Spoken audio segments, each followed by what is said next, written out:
nous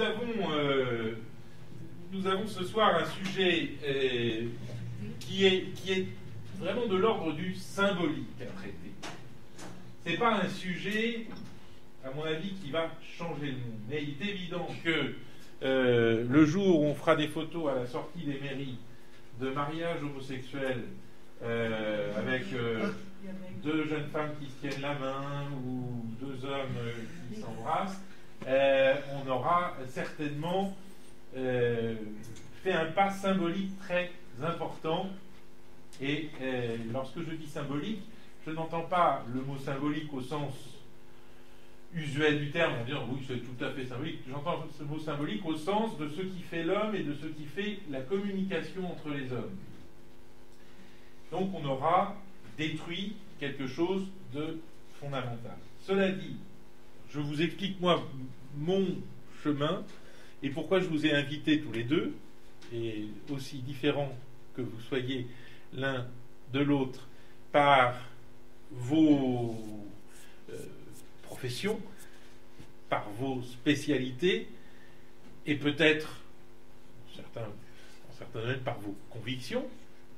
Je vous ai invités l'un et l'autre parce qu'il me semble que le problème du mariage homosexuel dans les milieux catholiques couramment est mal posé.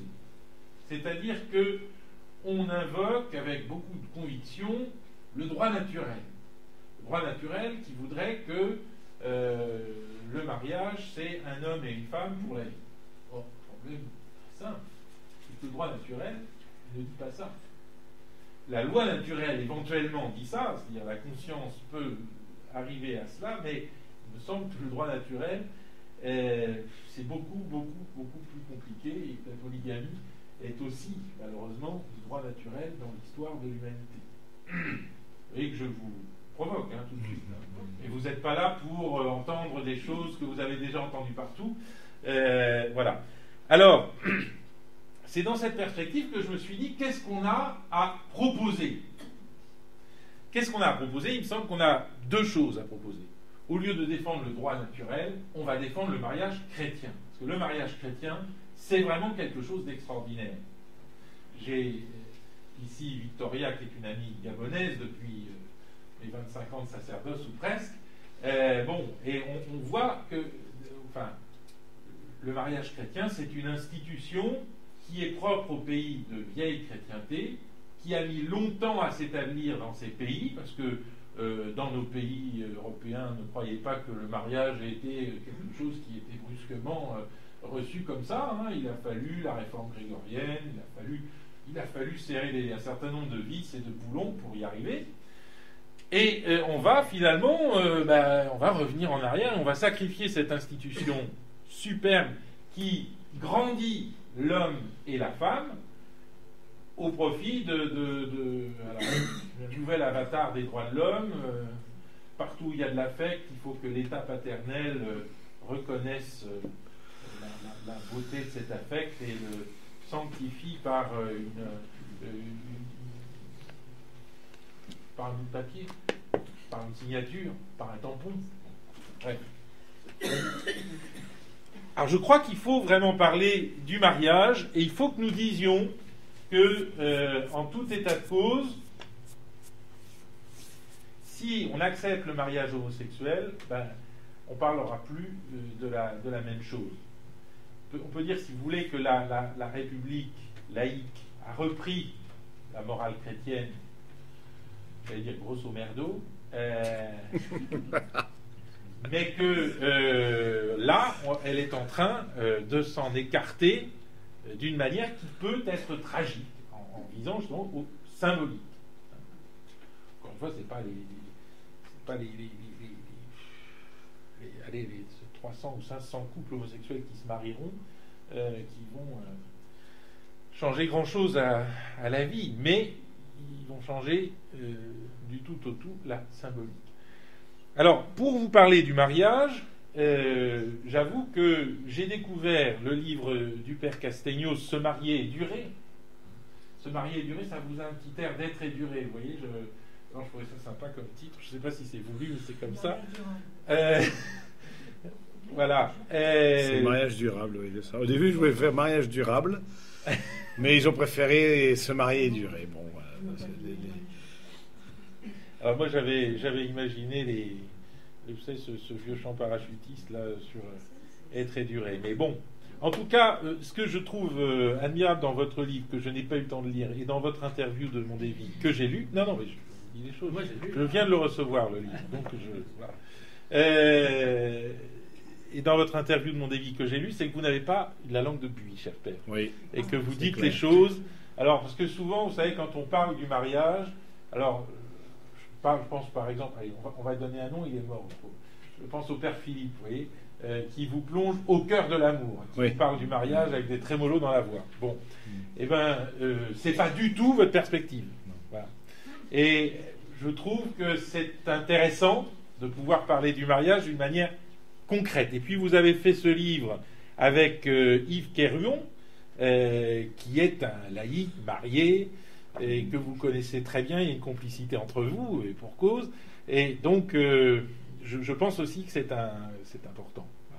Vous parlez du mariage, vous n'en parlez pas comme un curé qui n'a rien vu. Voilà. Et je pense que, voilà. Et alors, je ne veux pas... vous savez, moi, j'ai l'habitude de lire, c'est un peu vite, et j'ai ouvert votre livre à 3 ou 4 endroits. J'ai été surpris plus d'une fois par la force de vos propositions, par exemple sur la contraception. Voilà.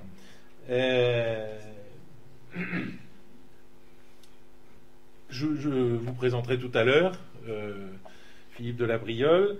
Vous êtes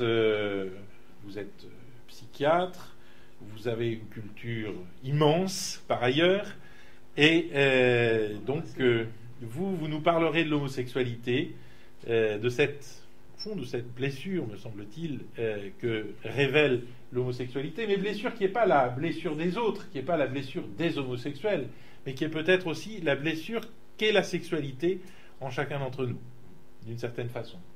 Voilà.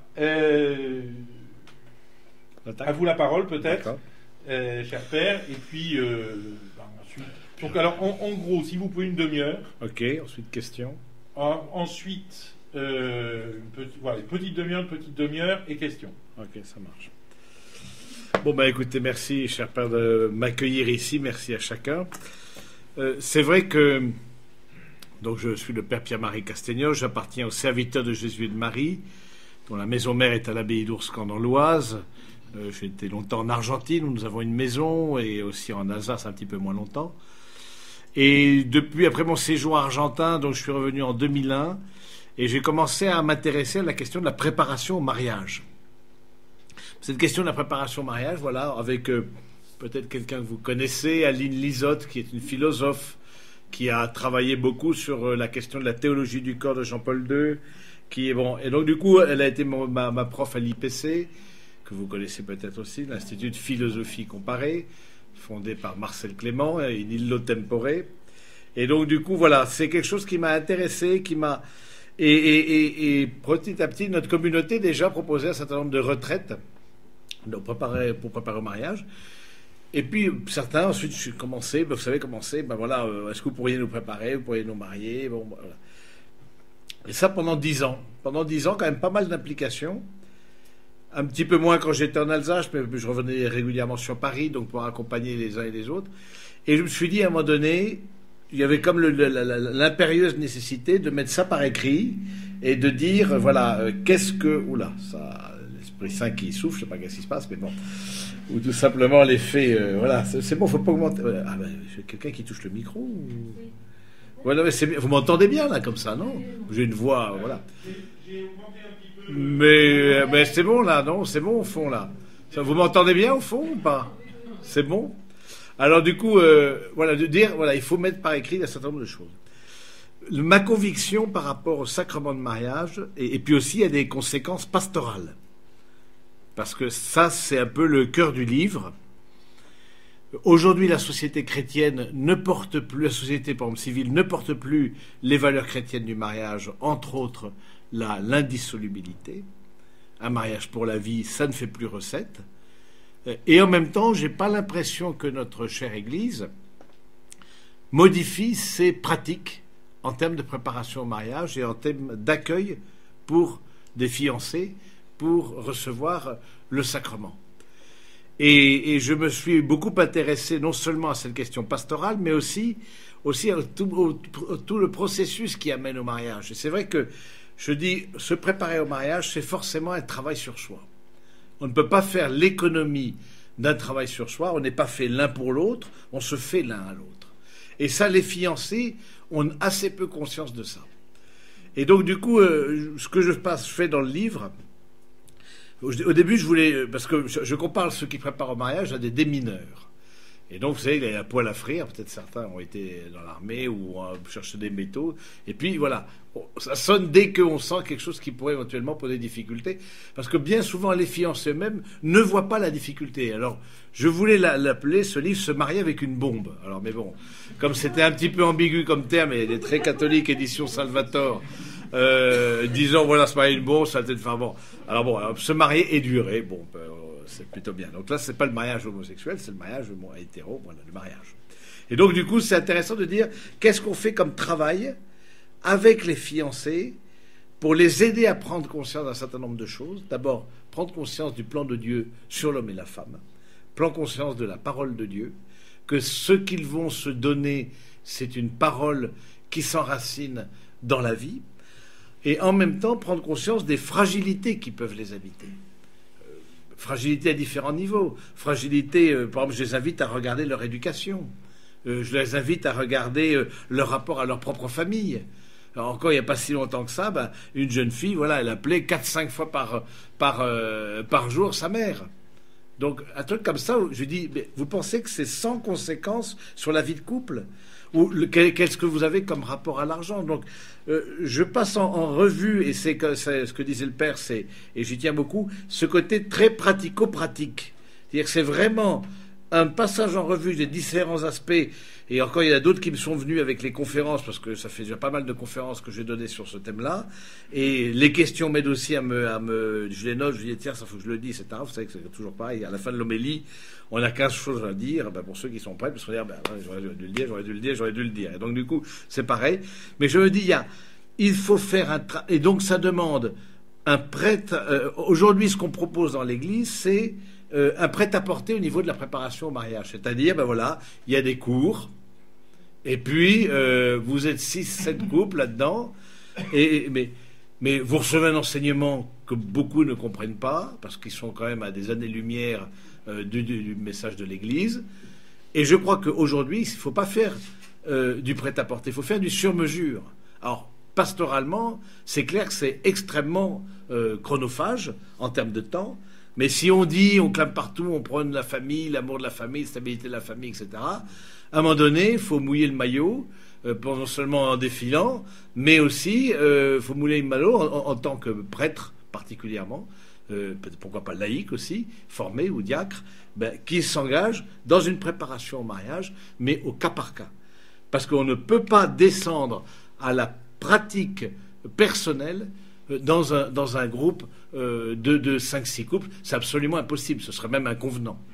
Donc une de mes convictions à travers ces préparations, alors là je tempère aussi je tempère mon propos dans le sens où moi, mon expérience, c'est de l'expérience d'un religieux.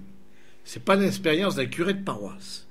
Et c'est assez différent. C'est-à-dire c'est l'expérience d'un religieux il y a eu des fiancés qui sont venus vers lui et qui ont demandé un accompagnement. Le curé de paroisse, c'est différent parce qu'il faut le savoir que, sauf si les fiancés, de façon objective et claire et nette, s'opposent aux 4 piliers fondamentaux du mariage catholique, c'est-à-dire fidélité, fécondité, liberté, indissolubilité, les 4, le curé est obligé de les marier. Mais une chose qui me paraît, s'ils ont la résidence dans la paroisse, s'il est dans la paroisse, il dit oui, ils disent oui à tout. Je veux dire. Non, mais quand vous les interrogez, est-ce que vous disiez oui? Mais oui, ils disent oui à tout. Je veux dire. Non, mais en même temps, je crois qu'ils rigolent. Mais moi, ça m'interroge. Alors, ça m'interroge de dire comment vivre du sacrement. Moi, j'ai eu quand même 8 ans de préparation pour mes vœux perpétuels, pour mon sacerdoce. C'est un engagement pour la vie. Les deux sont. Moi, je mets le mariage à un niveau très élevé. Et je pense que la réforme, et je crois qu'il faut vraiment, c'est ce que disait Jean-Paul II, c'est le sacrement fondamental. Alors, bien sûr, c'est un sacrement indiscutable, mais dans le sens où fondamental, où ça voir avec l'alliance. Et tous les sacrements sont les sacrements de l'alliance. Mais cette alliance, elle est symbolisée de façon visible avec l'amour d'un homme et une femme dans la différence. Et donc, du coup, je crois que ce mariage-là, personnellement, je trouve qu'on le brade. Je n'ai pas peur de dire les choses. Je trouve qu'aujourd'hui, on brade. Par exemple, le droit canon demande que l'on soit confirmé pour recevoir le sacrement de mariage. Aujourd'hui, en tout cas en France, ce n'est pas le cas. Je trouve ça dommage, parce que pourquoi pas faire... Il ne s'agit pas de bloquer, d'interdire, mais pourquoi pas proposer un chemin de foi supplémentaire? Pourquoi pas proposer de dire, faites votre préparation à la confirmation. Ça fait longtemps que vous n'avez pas mis un pied dans l'église. On va faire, je sais pas quoi, il y a des parcours selon, je pense au parcours alpha, par exemple, un peu de catéchèse, où il y a des parcours selon les paroisses, etc. Du coup, comme dans toute la société civile, c'est comme ça. Vous ne passerez à l'échelon supérieur que si vous avez accompli l'échelon inférieur. Mais quelque part, on a perdu de vue le sens déjà de l'initiation chrétienne, et que cette initiation chrétienne, elle va être le pilier sur lequel va reposer le mariage tel que le conçoit l'Église catholique. Et je pense que de ce côté-là, au fond, c'est prendre au sérieux la démarche des fiancés, les encourager, mais aller jusqu'au bout de leur démarche. Vous avez une démarche, donc soyez vraiment jusqu'au bout de votre démarche. Vous voyez quelque part Dieu là-dedans. Ils n'ont pas toujours les mots.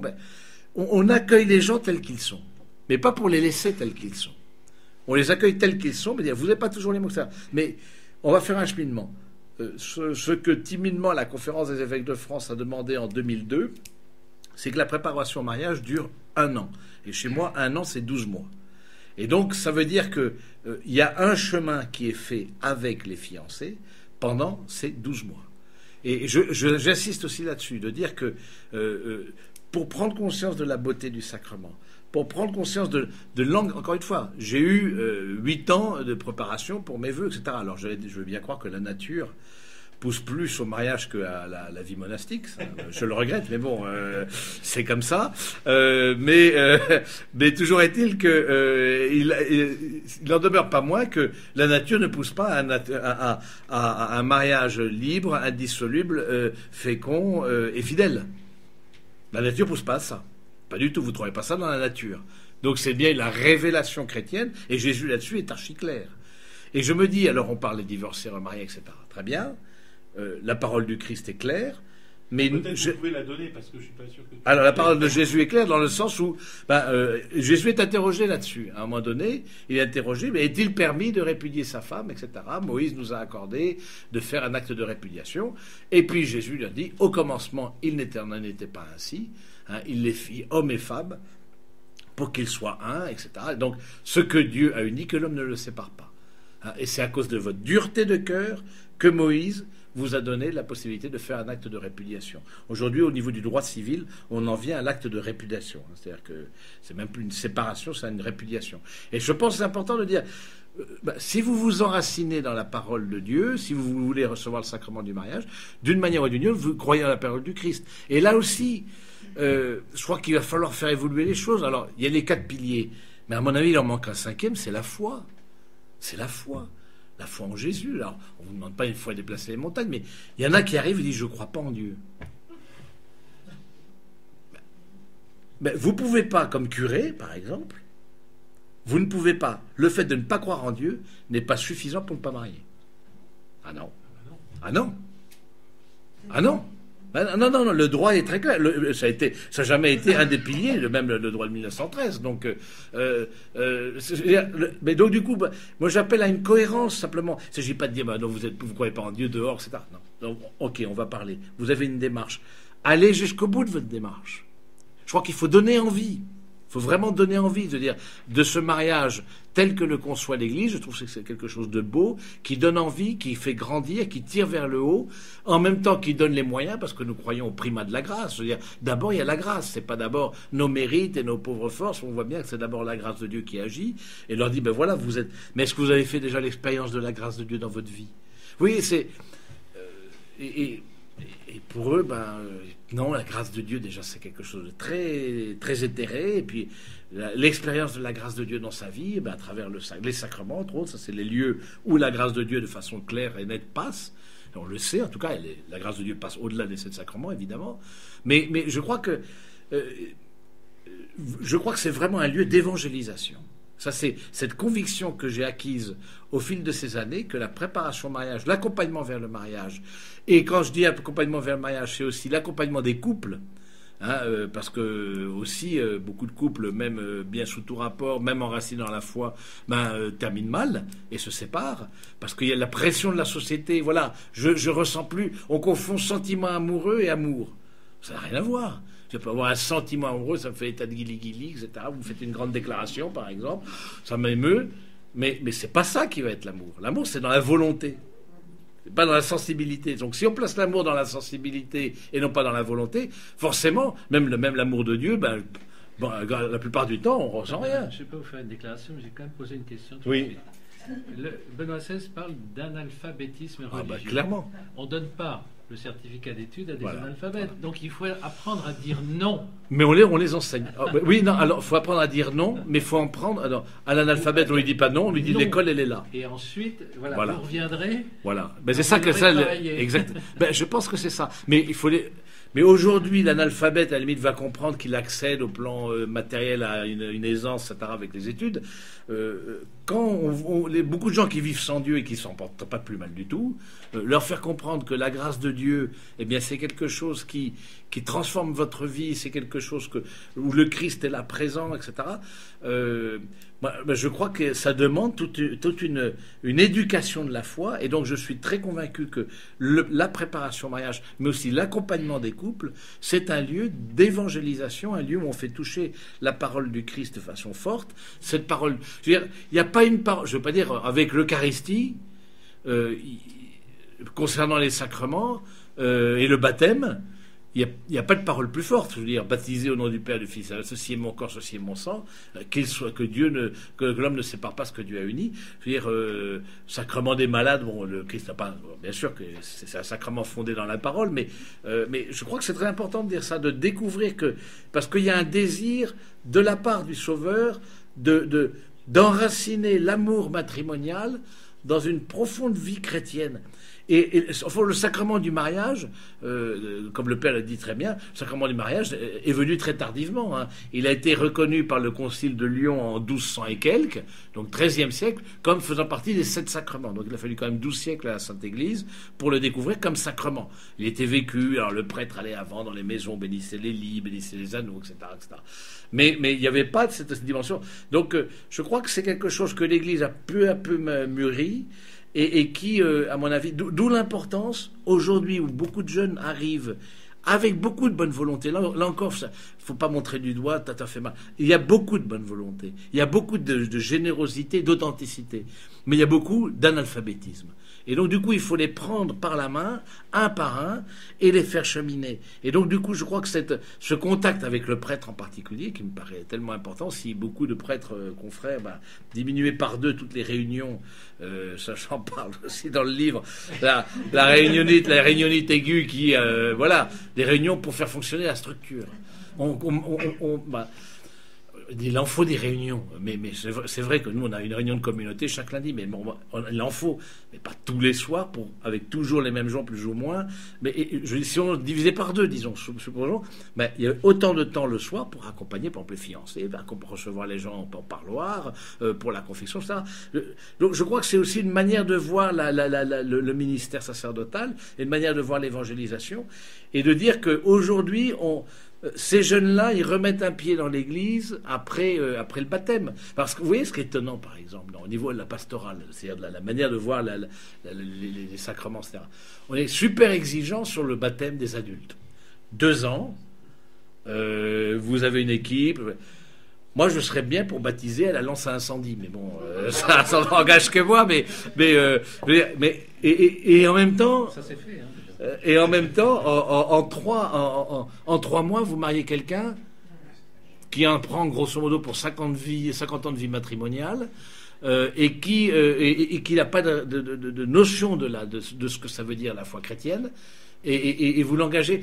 Moi, je trouve, on dit, alors je comprends le désir d'accueillir, mais je crois que c'est pas, quelque part, c'est pas fraternel. C'est pas fraternel parce que il y a des personnes au fond qui se marient, se séparent, elles font tout un cheminement spirituel et ensuite veulent avoir une nouvelle union. Ben, s'il y a 21 ans, 21 ans, ben voilà, on leur a donné le sacrement, etc. Elles sont comme ça. Alors qu'elles ont dit oui sans aucune conviction, sans aucune connaissance de cause.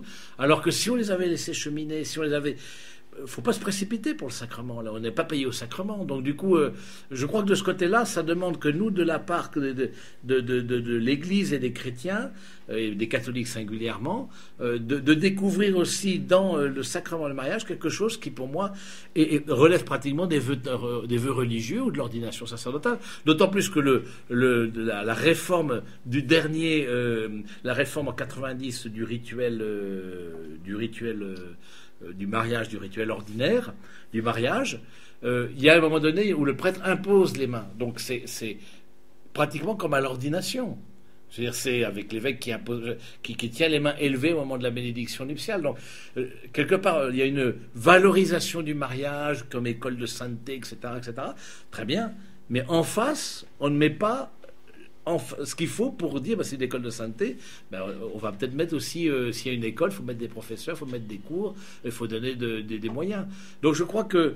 et donc il y a aussi toute la dimension humaine. Vous savez, dans la vie matrimoniale, on ne fonde pas un monastère quand on se marie. Donc il y a d'abord une dimension humaine.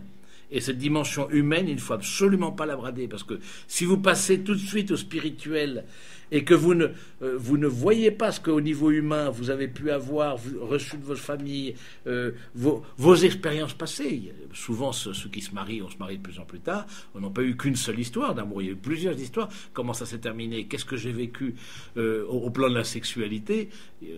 C'est jamais facile pour personne à gérer, mais beaucoup aussi se sont blessés. On fait des expériences qui voilà, encore un homme ce matin que j'ai rencontré, dit voilà, j'étais témoin que ma mère avait trompé mon père. J'étais petit, elle pensait pas que je voyais rien. Je me rendais très bien compte, il y avait des messieurs qui étaient pas papa et qui sortaient de la maison. Et elle me dit, mais voilà, il me dit, c'est un combat encore maintenant, il a 50 ans, père de 7 enfants, pour avoir un regard sur la femme qui... donc, je crois que les expériences où on vit soi-même ou qu'on côtoie, d'une manière ou d'une autre, nous transforment. Donc je pense que, de ce côté-là, la parole de l'Église, et ça je crois, je rends hommage à Jean-Paul II pour sa théologie du corps qui est très mal connue, après quand même avoir galéré pas mal au niveau de la sexualité, avoir présenté une sexualité grosso modo assez négative. Je trouve que maintenant Jean-Paul II a donné à l'Église des mots pour exprimer, dans cette vision personnaliste entre autres, pour exprimer cette vision du corps. Cette vision du corps. Le corps dit la personne. Il y a une vocation sponsale du corps. Le corps est fait pour le don. Et donc du coup, je vous invite à travailler peut-être le père un jour invitera l'un ou l'autre qui est peut-être plus spécialisé sur cette question-là. Mais je crois qu'aujourd'hui, on a une dimension et on a des mots pour dire la relation intime des époux et pour le dire clairement et aller... une chose qui m'a beaucoup marqué, vous voyez, c'est la confiance que vous font les fiancés comme prêtres. Ils vous remettent les clés de leur amour, on pourrait dire, apprenez-nous à conduire. Moi, je suis toujours très, très ému. Moi, je leur pose des questions sans embâche. Je dis, voilà, vous avez fait telle expérience, qu'est-ce que vous avez vécu, ou alors dans le rapport à l'autre. Est-ce que, pour moi, c'est très important que la jeune fille soit fière de son fiancé. Alors, parfois, elle n'est pas si fière que ça, parce qu'au niveau professionnel, on sent tomber dans l'illusion, mais je crois qu'il y a une légitime fierté, sans être, un égo surdimensionné, mais une légitime fierté. Et bon, alors, du coup, parfois, on tombe aussi sur des difficultés. Et du coup, les fiancés peuvent se dire, parce qu'ils sont seuls avec le prêtre, ils peuvent se dire des choses qu'ils ne diraient jamais en groupe. Ça, c'est absolument évident. Et donc, je crois que ça, c'est autant de ciment pour pouvoir construire le couple sur quelque chose de solide. Beaucoup de couples ont fait une conversion lors de leur préparation au mariage. Parce que ça a été une remise, remettre un pied dans l'église, et en même temps fréquenter un prêtre, ce dont ils n'avaient pas l'habitude, ou ils avaient perdu. Et donc aussi de découvrir aussi que notre Église et chaque prêtre a le souci aussi de chacun, le souci des âmes. C'est la cura animarum, comme on dit, c'est-à-dire le soin des âmes. C'est pas quelque chose de vain. Je veux dire, on va pas laisser les gens aller à la perte non plus. On va pas laisser aller dans la souffrance. Je veux dire, quelque part, ce livre, il vient d'une colère. Il vient d'une colère dans le sens où c'est trop beau pour brader. Et c'est pas en bradant qu'on attire. C'est pas en bradant qu'on attire. On n'est pas dans le truc de Noël, la promo, etc. Peut-être ça marche pour les supermarchés. Mais je crois qu'au contraire, c'est en montrant le beau, en montrant le vrai et le bien qu'on attire. Tout en accompagnant, sans décourager, parce que celui qui vient frapper à la porte, lui montrer le beau, l'être en tant qu'être, évidemment, on n'a pas accès tout de suite, quoi. Donc du coup, je crois que c'est bien d'accompagner, et je crois que ce rôle du prêtre de prendre par la main, d'ouvrir cette valise que chacun porte, qui est faite de son éducation, qui est faite de ses expériences, de ses projets, de ses illusions, etc., de le remettre sous le regard de Dieu, et dans la confiance et la miséricorde. Et, par exemple, quand je dis, vous savez, vous allez vous marier, etc., c'est bien de recevoir le sacrement de la réconciliation, de vous confesser. Quand remonte votre dernière confession, par exemple? Alors, certains... ou jamais... Parce que quand même, normalement, il faut, avant la première communion, se confesser, normalement, même. Il y a le premier pardon, etc., mais ça me paraît important. Bon. Ou jamais, ou où il ne s'en rappelle plus. Vous remettez dans la miséricorde de Dieu. Là, encore une fois, tous les sacrements, quelque part, s'épaulent. Et donc, du coup, ce sacrement de la miséricorde, c'est d'abord une miséricorde aussi de se marier. C'est une miséricorde que Dieu vous a faite. Est-ce que vous voyez comme une miséricorde que Dieu vous a appelé à fonder une vie commune? Est-ce que vous voyez comme un cadeau du Seigneur? Alors, au début, quand je leur peux, c'est un peu fort comme ça, mais je crois que c'est très important. C'est de dire, il y a quelque chose de beau, de grand. Et les fiancés perçoivent ça. Ils perçoivent quelque chose de beau, ils perçoivent quelque chose de transcendant.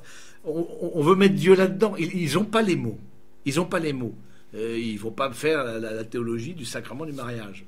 Mais ils perçoivent ce sentiment religieux, cette aspiration qui est dans le cœur de tout homme, c'est dans la conscience à la transcendance et à la vision de Dieu. Mais quelque part, ils le perçoivent. Mais déjà, la société dans laquelle ils baignent va à contre-courant, tout à fait de ça. Et puis, ils n'ont pas les mots. Donc, je crois que c'est à nous de les aider. Donc j'aborde un certain nombre de thèmes. Donc je vous l'ai dit, repasse un peu l'éducation, la question de la famille. La question de la famille, c'est très important. La question des secrets de famille, par exemple, ça c'est. Parce que moi, je l'avais pas mis dans le livre. Ça, je me suis dit tiens, tac, faut que je le mette les secrets. Mais est-ce que vous parlez des secrets de famille? Ça c'est super important. Il y a une courte allusion quand même. Un petit peu courte allusion, mais pas. Je crois que ça le mériterait. Pas tout à fait. Non, pas, mais ça mériterait plus d'approfondissement. Ce qui mériterait plus d'approfondissement, c'est le rapport au temps, par exemple. Le rapport au temps que chacun a. Il y en a qui sont du matin, c'est des choses de bêtes, mais il y en a qui sont du matin, il y en a qui sont du soir. Mais quand vous êtes dans une vie matrimoniale, c'est un peu compliqué. Il y en a qui sont... ils veulent, dans 24 heures, ils en mettent 48. Et il y en a dans 24, ils en mettent 7. Vous voyez, donc, mais ces trucs... C'est souvent c'est ce qui fait obstacle, c'est des choses... tellement bête, mais moi je vois dans ma vie commune, c'est pour ça aussi que je suis tout à fait sur la même phase que les fiancés, etc. Parce qu'on dit, mais d'où vous tirez votre légitimité? Ça c'est la grande question, d'où vous tirez? Vous n'avez pas couché, etc. D'où vous tirez votre légitimité? Je n'ai pas couché, c'est vrai, oui. Mais d'où vous tirez la légitimité? Je tire ma légitimité, premièrement, parce que j'ai fait un engagement pour la vie, comme les mariés, puis deuxièmement, j'ai une vie commune, j'ai une vie fraternelle. Et dans la vie commune, je me rends très bien compte comment l'autre vient toucher mes incapacités d'aimer, mes égoïsmes, mes orgueils. Ça, je m'en rends très, très bien compte. Et donc, du coup, de dire qu'on rentre dans un combat spirituel. Mais contre soi-même, le vrai combat, il est contre soi-même. C'est-à-dire, on rentre dans un combat spirituel. Et je pense que, parce que, voilà, on a des orgueils, parce qu'on a le désir d'avoir raison, le dernier mot, etc., etc. Donc, je pense que de ce côté-là, ensuite... la question de la... Attends, le livre, qu'est-ce qu'il y a dedans? Parce que ça fait voir un peu qu'est-ce qu'il y a dedans. Oui. La sexualité au service de la communion. La question de l'argent, par exemple. C'est incroyable comme l'argent, forcément, occupe une place. Je me rappelle cette jeune homme qui disait à sa femme, parce que quand je peux les accompagner, ta famille doit encore de l'argent, me doit à ma famille pour le mariage. Vous voyez, ou la question des patrimoines. Quand, juste avant le mariage, il y a un transfert de patrimoine. Comme ça, je vois une jeune fille, une maison de famille, un château, etc., demeure ancienne, un monument historique, bon, qui est dans la famille depuis les siècles des siècles. Et 2 mois avant le mariage, transfert de propriété. On dit, mais qu'est-ce que ça a à voir? Je trouve ça tout à fait à voir, parce que je crois que, et de fait, les fiancés ne se sont pas trompés, on nous met sur le paletot l'entretien d'une baraque alors qu'on n'a même pas de quoi payer un F3, quoi. Donc,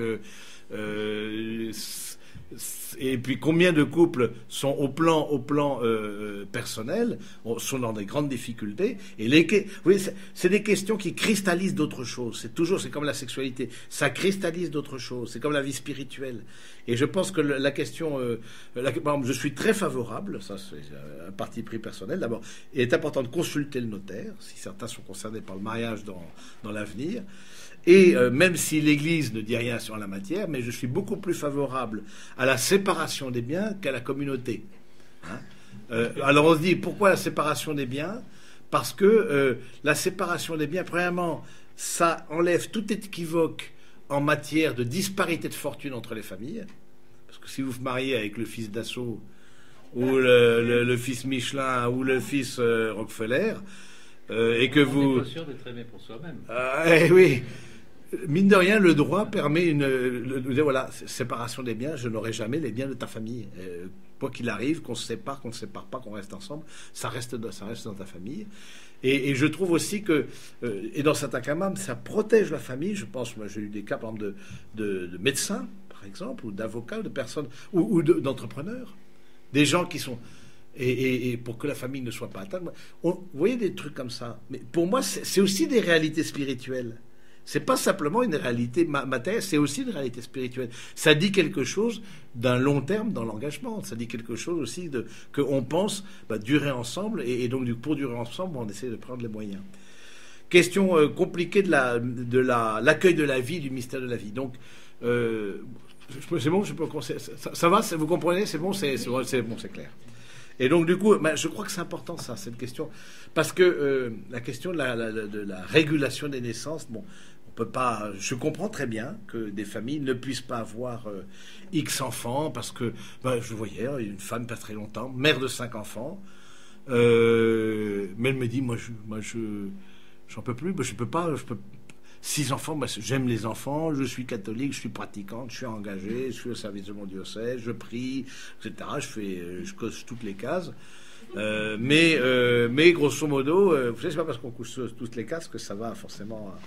Mais voilà, je pense qu'il faut, de ce côté-là, pour la méthode naturelle de régulation des naissances, pour moi, j'ai beaucoup réfléchi là-dessus parce que je me suis dit, pourquoi est-ce que l'Église s'arc-boute là-dessus? Pourquoi pas laisser un peu les mariés, disposer. Je pense qu'il y a plusieurs choses. Premièrement, de prendre le corps comme un allié et non pas comme un ennemi. Et je trouve dans la méthode naturelle, il y a cette écoute du corps qui fait qu'à travers... Et on le sait bien que donc la nature, ars divina indita rebus, c'est-à-dire, c'est ça la définition de la nature, l'art de Dieu inscrit dans les choses. Et donc, du coup, je trouve que c'est très important de dire que dans la nature et notre corps, et c'est le très beau discours de Jean-Paul II au Bundestag lors de sa visite en Allemagne, il dit il y a une écologie humaine. Et au fond, l'Église promeut un green sex en latin, et donc pour pouvoir faire que justement de dire qu'il y a quelque chose d'une confiance dans la nature. Et puis aussi, je trouve que le fait de ne pas avoir de frein, quelque part, tous les modes on se dit on se préserve, vous voyez, c'est intéressant, les mots sont pas... Ou l'échec, les échecs, c'est les grossesses. Ensuite, il y a une mentalité contraceptive, c'est-à-dire que la vie devient une menace. Et ça, je trouve ça, c'est très grave. Parce que derrière, c'est ça, il y a des échecs, etc. Il y a ce désir d'être de toute puissance, de tout maîtriser, de tout... Maintenant, il y a aussi une réalité, il faut aussi dire les choses très clairement, c'est quand même très compliqué pour les époux, et les époux chrétiens, j'entends. Je crois qu'ils disposent de peu de moyens pour vivre cette méthode naturelle, parce que évidemment, ça rapporte rien.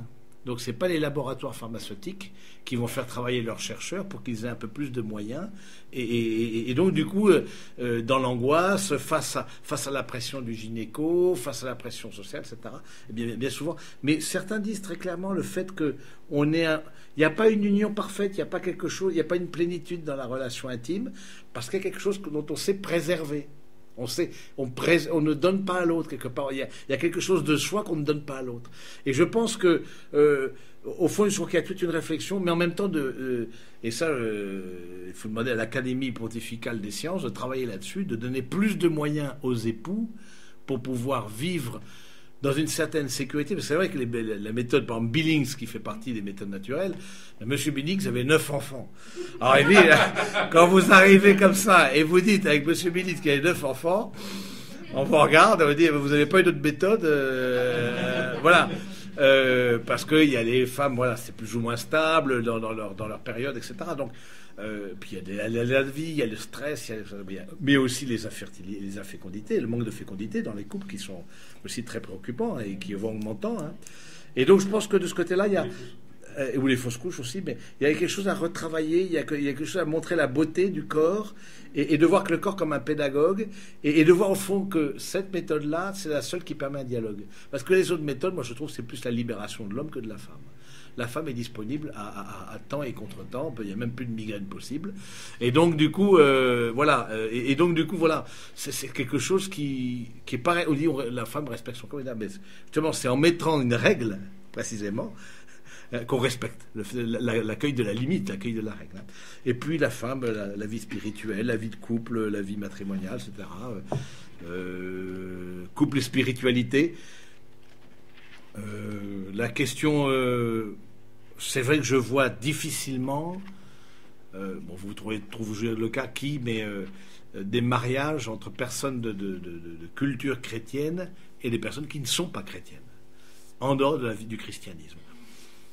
Vous trouverez toujours le cas qui a marché, tant mieux pour eux. C'est très compliqué. C'est vraiment... j'ai vu un cas, une jeune fille qui s'est mariée avec un musulman, et la foi du musulman l'a relancée dans sa foi chrétienne. C'est un cas sur 100 000. Hein. Là, parfois, c'est pas comme ça que ça se termine. Donc, je pense que de ce côté-là, là aussi, il faut savoir dire des choses. Et puis, de toute façon, il y a une chose qui est très claire dans le mariage. Est-ce que vous allez, et c'est le prêtre pose la question, baptiser les enfants et les catéchiser? Ça, c'est une condition. S'ils disent on ne sait pas, ben c'est non. Il ne faut pas avoir peur de dire non. Et c'est pas... Non, je respecte votre choix, quelque part. Je suis en adéquation avec votre propre... voilà, l'Église, c'est ça. Il y a un truc, vous n'êtes pas d'accord, je respecte. Et puis, maintenant, on dit je respecte, c'est bon. On a le blanc-seing. Mais voilà, et je pense que la question de la vie spirituelle dans le couple est quelque chose... Vous voyez, cette présence de Dieu dans le couple... Parce qu'on n'est pas limité à nos psychologies blessées. Et ça, je crois que le croyant n'est jamais seul. Et parce que le croyant n'est jamais seul, il a cette conviction qu'il peut aller au-delà de ses propres blessures, au-delà de ses ratés, de ses actes manqués, au-delà de tout ça, et qu'il y a une espérance qui s'ouvre à lui.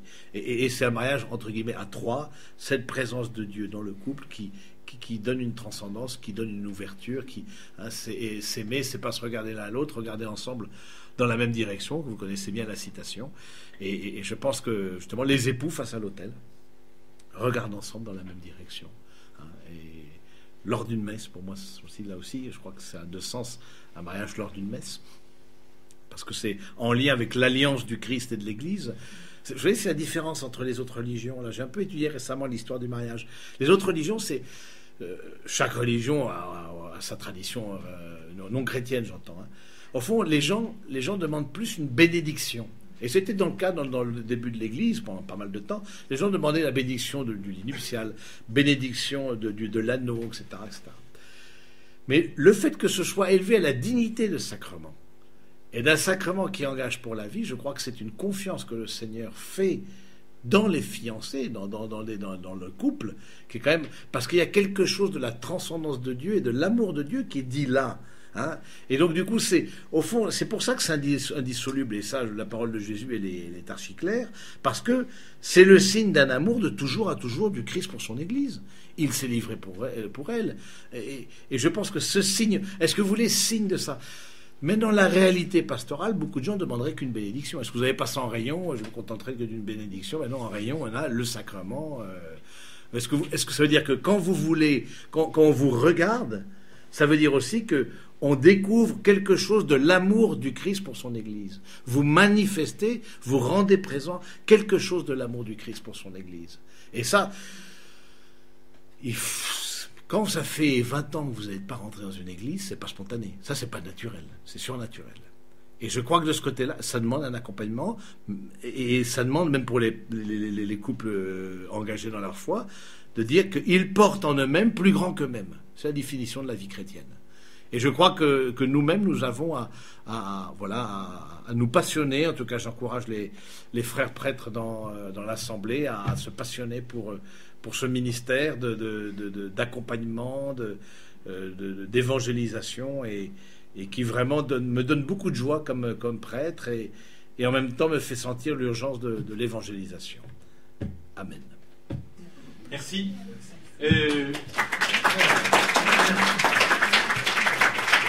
On va peut-être donc reporter les questions après l'intervention du docteur de la Briole. Autant il est facile je crois quand même, surtout dans une assemblée éminemment chrétienne, il n'y a pas que des chrétiens ici, mais enfin, il est facile de parler du mariage chrétien, autant peut-être parler de l'homosexualité, en particulier aujourd'hui, est quelque chose de très difficile. Et je dois dire que c'est une idée qui a germé au cours d'un repas que nous avons pris ensemble, cher docteur. Je suis moi-même très curieux de vous entendre parce que c'est vraiment un sujet que la plupart du temps on évite. Oui, alors c'est un sujet sur lequel il y aurait beaucoup à dire.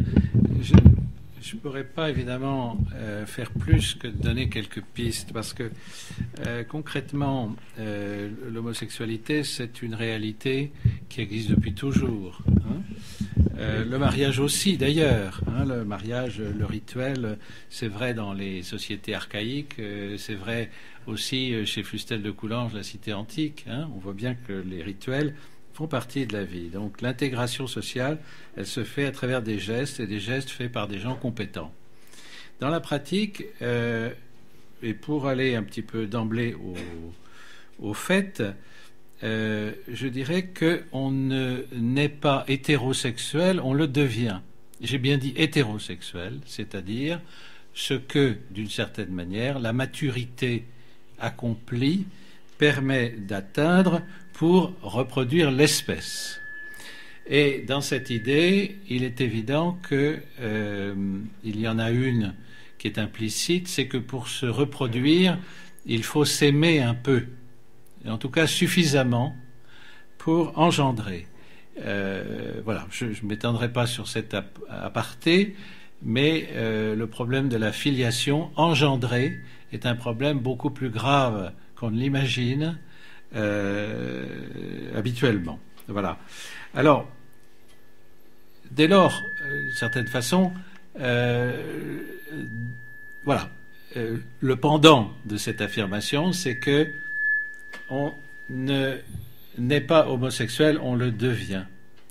C'est-à-dire que, alors, c'est une fraction, elle est minoritaire, mais elle se distribue. Enfin, bon, grosso modo, les chiffres, ils sont variables. Enfin, c'est 2-3%. J'ai pris les chiffres sur un site gay il n'y a pas très longtemps. Eux-mêmes disent nous sommes 3%, 3,5%. Donc, on peut supposer qu'ils ne sont pas plus. Donc, voilà. Alors, concrètement, je crois qu'il faut se faire une brève mise en perspective. Une brève mise en perspective. Et pour simplifier, je dirais que l'enfant ne sait rien quand il arrive au monde. Il a besoin de tout. Il sait respirer, il sait crier, et il sait téter le sein qu'on lui tend généreusement. Mais il ne sait rien d'autre. et tout va se transmettre de façon générationnelle. C'est comme ça que ça se passe. C'est-à-dire que c'est la génération adulte qui transmet à la génération naissante une compétence existentielle. Elle assure une présentation du monde. Et évidemment, ce monde qui sera présenté, ça n'est pas le monde entier, mais c'est le monde viable, l'écologie en quelque sorte, qui va être celle de nos parents et qui va constituer ce contenant, cette matrice dans laquelle une loi, un logos qui n'est pas le logos encore transcendant, mais qui est en quelque sorte la loi posée par le Père, va animer cette matrice et par cette loi la rendre féconde. Alors, un bref rappel, le droit romain l'exprimait très clairement, le Père est toujours incertain. C'est pour ça qu'il exprime la loi. Parce que le Père a été en quelque sorte un séducteur avant d'être un législateur. C'est-à-dire qu'il a établi un lien avant de pouvoir le rendre fécond. Et le Père est désigné par la mère. La mère désigne le Père, c'est elle qui sait qui est le Père, et le Père désigne à l'enfant Dieu qu'il ne voit pas, et dont il tire sa légitimité à lui de transmettre la vie et d'être législateur. Voilà. Alors je fais court, mais l'homosexualité s'inscrit dans ce vaste processus de transmission générationnelle qui conduit par l'effet de la cohérence des signes et de la valorisation, évidemment, préférentielle de tout ce qui converge vers l'identification à la paternité, avec une femme qui s'identifie elle-même comme étant une mère potentielle, qui partage ce projet-là, et on entre dans le mariage chrétien à partir du moment où ces deux personnes veulent faire ce que Dieu veut pour eux. C'est-à-dire que cette alliance qu'il y a entre eux est une alliance avec Dieu qui leur montre la voie pour un bonheur plus grand dont la sexualité n'est qu'une étape terrestre. Voilà. Moi, j'ai été très impressionné, par exemple, par des écrits de Marc Oraison, qui a été ensuite très bousculé d'une part par les claques qu'il a pris dans le milieu ecclésial, et puis aussi par le bouleversement post-conciliaire et 68A.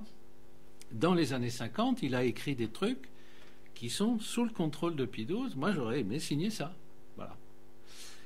Et donc, la sexualité, c'est une réalité terrestre. Ça n'est pas la réalité ultime. Il faut la relativiser. Elle repose sur un manque. Mais ça, on le savait, en quelque sorte, avant Marc Oraison, qui n'a pas revendiqué de le créer.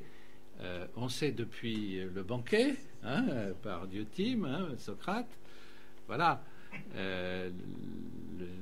L'amour, c'est le fils, c'est un démon. Alors, mais le démon en grec, ça ne veut pas dire un être maléfique, c'est quelqu'un qui fait l'intermédiaire entre les mortels et l'immortel.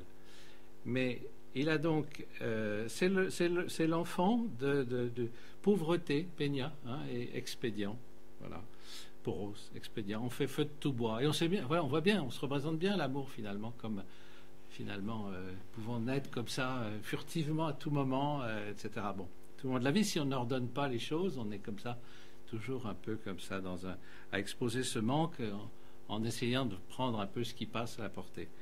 Et donc, l'idée qui est derrière ça, c'est que cet engagement conjugal, finalement, que l'Église reconnaît comme étant le lieu où, justement, la sexualité humaine trouve son ordre vers la sainteté, c'est une étape, c'est-à-dire elle prend acte d'un manque, et quand, dans la Genèse, on le voit bien, finalement, la nature est créée, c'est magnifique, les animaux sont là, ils ont un nom, etc., mais l'homme est seul. Et il dit, mais ça ne me suffit pas, voilà. Et donc, voilà, et il n'est pas bon que l'homme soit seul, parce que nous sommes finalement, même depuis l'origine, portés à l'appariement, c'est la condition, en quelque sorte. Alors cet appariement peut prendre ensuite des formes particulières selon les états de vie que l'Église elle-même a reconnus, mais concrètement, nous sommes en perpétuelle recherche non pas de la similitude, qui précisément est dans l'homosexualité le drame, en quelque sorte, de se reporter sur, justement, cette altérité minimale que représente. Alors, je ne veux pas dire que les couples homosexuels sont des clones mutuels, mais ils ont en commun de considérer le sexe opposé comme incompatible avec leur attente. Alors, je n'entrerai pas dans le vaste débat qui pourrait naître sur la bisexualité, qui est infiniment plus répandue et qui montre que finalement l'homme cherche un peu sa sexualité, sa sensualité, d'une certaine manière, là où il peut la trouver, hein, et de différentes façons. La société elle-même n'ayant, d'une certaine manière, cure de ces appariements, qu'ils soient furtifs ou durables, mais de toute façon inféconds pour sa démographie, pour sa vitalité, etc. Bon. Pour sa consommation même, pour dire en termes d'économie. Bon. Alors, concrètement, il y a une alliance fondamentale, voilà, du mariage chrétien, auquel, par exemple, l'homosexuel n'accède pas, parce que, justement, voilà, on ne peut pas tout instaurer dans le Christ. Hein, on n'instaure pas l'avortement dans le Christ, etc. Voilà. Donc, on ne peut ordonner au salut et à la sainteté que ce qui est déjà, en quelque sorte, ordonné par Dieu lui-même, dans la nature d'abord, dans la vie spirituelle, dans la vie de la grâce après. Et dans ce projet-là, l'homosexualité proprement dite n'est pas rejetée par l'Église. Elle en fait, d'une certaine manière, une souffrance, une croix. Mais elle considère que l'acte homosexuel est intrinsèquement désordonné. Et donc, quelle que soit la compassion, la compréhension, etc., ce qui n'est pas justifiable aux yeux de Dieu, l'Église ne va pas le justifier. Voilà. Et donc, dans la population homosexuelle, il y a ceux qui en souffrent. Est-ce que c'est justifiable ou pas justifère, porteur de justice? Alors, ça n'est pas porteur. Et est-ce que ce serait... Parce que, finalement, c'est ça. Ce que vous dites, c'est que le mariage chrétien, et alors là, je crois qu'on est bien en stéréo. Le mariage chrétien est porteur de justice. Oui, absolument. Pour ceux qui ont faim et soif de justice. Oui, mais c'est une justice. L'homosexualité c'est une justice par rapport à Dieu. L'homosexualité en soi n'apporte pas. Alors, l'Église ne peut pas la prendre en compte. C'est ça. C'est-à-dire que de toute façon, nous savons, par la Bible et par les écrits, les actes des apôtres, que Dieu n'en veut pas de l'homosexualité. Il n'en veut pas. Bon. Ça l'empêche pas d'exister sur la terre dont Satan est le prince. Mais il n'en veut pas. C'est-à-dire qu'il ne faut pas lui présenter, en quelque sorte, alors c'était un peu, enfin je fais une petite digression, mais c'est vrai qu'on estimait par exemple qu'on ne devait pas présenter les suicidés à Dieu qu'il avait gravement offensés. Je fais juste, je referme un peu l'aparté. Bon, la politique maintenant est différente, mais elle a d'autres inconvénients. Hein, c'est qu'elle a quand même beaucoup contribué à banaliser le suicide. Mais enfin, ou même peut-être, enfin, elle est devenue une cérémonie pour les vivants, alors qu'en fait, il s'agit quand même de prier pour un défunt.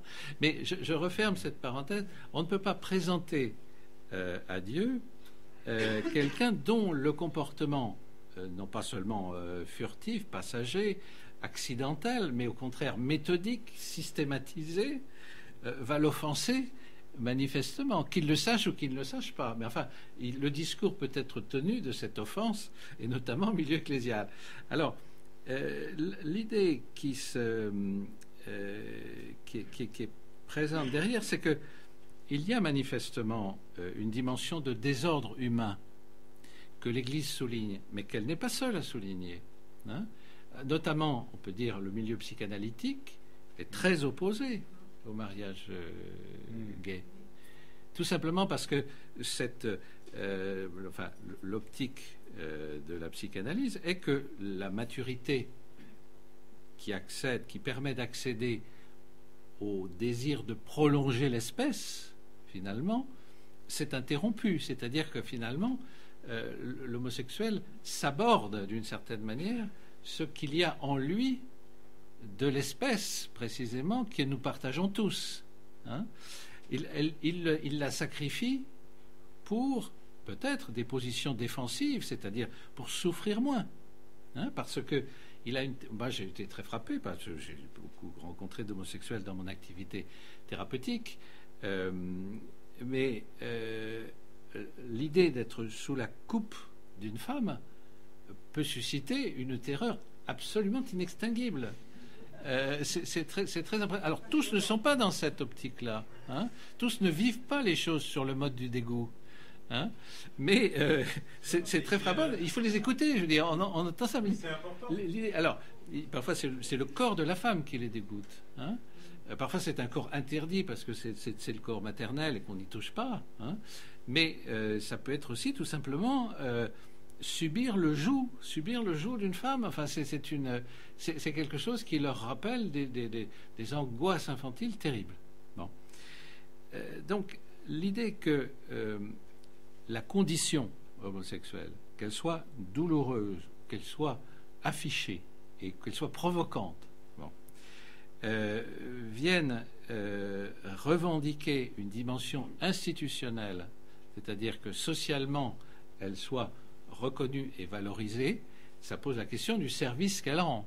Elle n'en rend, sur le plan évidemment démographique, aucun. Donc les politiques ont des réserves, évidemment, par rapport à ça. Que les maires soient en difficulté, ça rejoint une problématique générale. Que les notaires disent ça va être plus compliqué, ça va faire des actes en plus. Mais il subsiste, malgré tout, par rapport à l'Église, qui finalement a quand même le monde en face d'elle, plus que finalement côte à côte. Hein. Enfin, ou alors j'ai manqué une étape. Hein. En pratique, moi, il me semble que le combat du lobby homosexuel, qui prend argument de la souffrance de certains d'être stigmatisés comme infirmes au sens étymologique, c'est-à-dire n'accédant pas à la complétude. Aucun d'entre nous n'accède à la complétude ici-bas. Hein. Mais la stigmatisation se contente de peu. Hein. n'y a rien de tel pour rigoler d'un noir qu'un métis. Et voilà, vous comprenez. Donc, dans la pratique, j'ai pris l'argument comme ça, on va pas se lancer sur les couleurs de peau.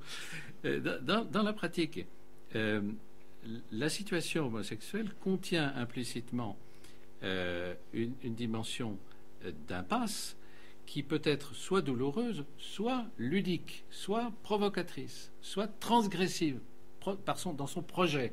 Voilà. Donc, les transgressifs prennent argument des souffrances pour dire il faut imposer à la société d'accepter, de normaliser ceux qui partagent notre condition, mais qui s'en plaignent et qui ne savent pas comment en sortir. Voilà. À cela, l'Église dit, mais voilà, la bonne nouvelle, c'est pour vous aussi. Hein, mais on ne va pas cautionner les impasses dans lesquelles vous êtes tentés de vous installer. Voilà. Alors, je crois profondément que ce lobby homosexuel, dans sa part active et militante, tente un effet de provocation par rapport à ce que la société contient encore d'inspiration chrétienne dans son droit positif, hein, pour voir si l'Église va continuer, somme toute, à renoncer à son désengagement politique initié par Guillaume Spes, hein, et Monseigneur Hopman, voilà, alors même qu'elle s'aperçoit que c'est quand même beaucoup plus compliqué de faire la pluie et le beau temps quand on n'est pas au pouvoir. Hein, c'est pour ça que Mitterrand s'y accrochait. Et donc, finalement, enfin, Mitterrand et d'autres. Hein, donc, finalement, l'Église va-t-elle enfin avoir le cran de désigner un combat frontal contre elle? Parce que le mariage, c'est elle. Enfin, le mariage chrétien tel qu'il est signe de l'alliance du Christ et de l'Église, c'est elle. C'est son patrimoine. C'est ça qu'il faut dégommer symboliquement. Hein, non, c'est un appariement comme d'autres. Tout ça, c'est des mariages, c'est du papier noirci, etc. Et ben non. Eh ben non. Alors donc à un moment donné, il faut dire non. Voilà. Donc les analphabètes qui veulent le certificat d'études gratis, ben, c'est non. Il faut pouvoir dire non. Ben, le père de famille qui dit jamais non, il pose plus le cadre à la maison. On est d'accord? Il faut pouvoir dire oui. Enfin, un adulte doit pouvoir dire oui et non à bon escient. Et donc l'idée est d'accéder par la maturation à ce discernement, à cette aussi bien prudentiel que catégoriel, d'être capable justement de repérer qu'il y a des réalités qui ne sont pas interchangeables, qui ne se confondent pas dans une espèce de confusion où malheureusement les discours iréniques sur l'amour finalement les renvoient un peu dos à dos. Parce que moi je dois dire, il me semble qu'il y a plus de vérité pragmatique dans les bouquins de John Gray sur Mars et Vénus, hein, que dans des sermons sur un amour qui correspond étrangement au nuée d'Aristophane. Vous comprenez? Voilà. Parce que l'amour, je veux dire, est la cause formelle, d'une certaine manière, du mariage. Mais ce sont des sujets vivants, adultes ou pas, porteurs de carences narcissiques. Vous avez tout à fait raison d'insister là-dessus. Quand les fonctions parentales ne sont pas occupées, elles manquent à l'enfant. Elles manquent. Et ça crée des carences narcissiques. Ces carences narcissiques, c'est un terme qui désigne, c'est un peu comme s'il y avait des trous noirs. Ces trous noirs, ça bouffe tout ce qui passe à côté. Hein, parce que alors il y a des gens comme ça qui, voilà. Alors, c'est maman qu'on ne peut pas quitter 5 fois, voilà, 5 fois par jour. Ça peut être la mère qui appelle ou l'inverse, mais enfin, ça ne se fait pas sans complaisance. Hein. Voilà. Et donc, on ne peut pas marier, ni naturellement, ni chrétiennement,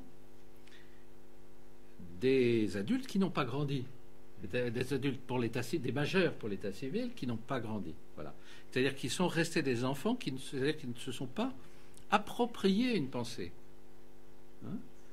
C'est-à-dire qu'ils ne sont pas là pour être dans le mimétisme. Pour vous, l'homosexualité relève de l'adolescence prolongée? Ah ben, d'autres choses.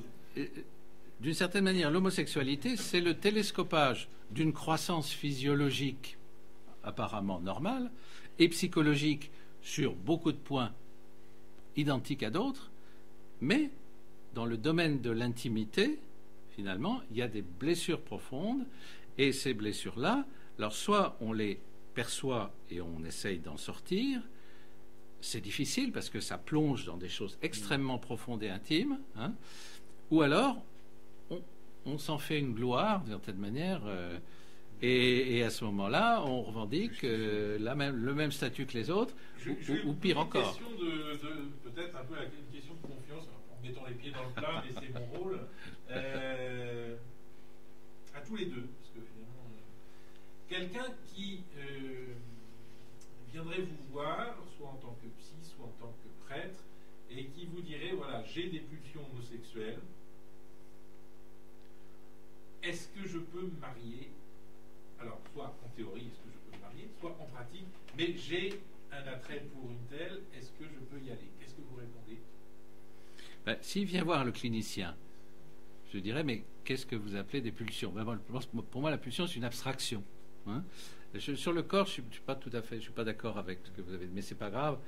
Le corps ne commande pas. Le corps, il suit. Hein, le frère Anne, on le fait marcher. Alors, des fois, il renacle un peu, mais le corps, c'est pas lui qui décide. C'est un instrument. L'organone, c'est l'instrument. Hein. Donc, moi, je fais reproche, justement, à Jean-Paul II d'avoir déplacé l'autorité de Dieu vers l'autorité du corps. Je suis désolé, le corps, le corps, c'est pas le patron. Il pousse, si on peut dire, c'est le sens de terme, mais c'est quand on dit que ce sont des pulsions, ça veut dire j'ai une attirance pour. C'est-à-dire que finalement, je suis sujet de cette attirance, mais le sujet n'est pas exclusivement corporel sous cet angle-là. Donc, il dit, mais qu'est-ce que vous appelez des pulsions homosexuelles? Alors, à ce moment-là, s'il dit je veux embrasser fougueusement mon prof de gym, si c'est un garçon, par exemple, je dirais, écoutez, réfléchissez avant d'agir. Qu'est-ce que vous pensez du mari qui profite de ce que sa femme soit à la boule avec les enfants pour s'envoyer un mec dans le lit conjugal? Parce que ça, j'ai eu plusieurs fois en confession. Hein. Oui, absolument, mais c'est une... Alors, c'est Oui, absolument. Mais non, mais alors. Je ne crois pas. Alors, Je ne crois pas. mais le terme de libertinage contient le préfixe, si j'ose dire, de liberté. Hein, voilà.